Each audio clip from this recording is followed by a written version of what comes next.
আসলে প্রবাসী ভাইরা প্রচুর পরিমাণে কষ্ট করে এবং তাদের অর্থ অনেক সময় দেখা যায় ঠিক জায়গায় পৌঁছাইতে পারে না, রাখতে পারে না।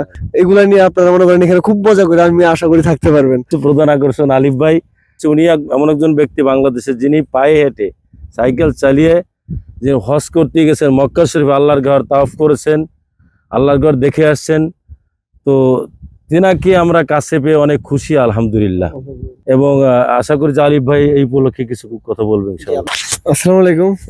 আসলে আমার নিজের কাছেই খুব বেশি ভালো লাগতেছে। এরকম আমি গত 2 দিন আগেই শুনলাম প্রবাস সিটি সম্পর্কে।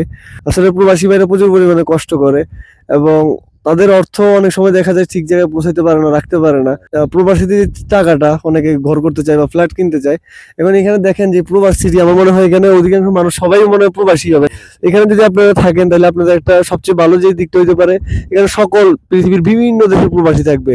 আপনারা আপনাদের সকলের এক্সপিরিয়েন্স গুলো শেয়ার করতে পারবেন। এগুলা নিয়ে আপনারা মনে করেন এখানে খুব মজা করে আমি আশা করি থাকতে পারবেন।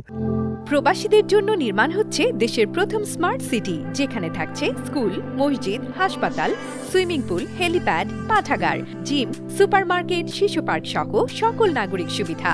মাত্র 30 লাখ টাকা বিনিয়োগে মিলছে আকর্ষণীয় ফ্ল্যাট। প্লাটিনাম ইনভেস্টরদের জন্য ঢাকা বিমানবন্দরে ভিআইপি প্রোটোকল সুবিধা। বিস্তারিত জানতে যোগাযোগ করুন স্ক্রিনে দেয়া হোয়াটসঅ্যাপ অথবা ইমো নাম্বারে।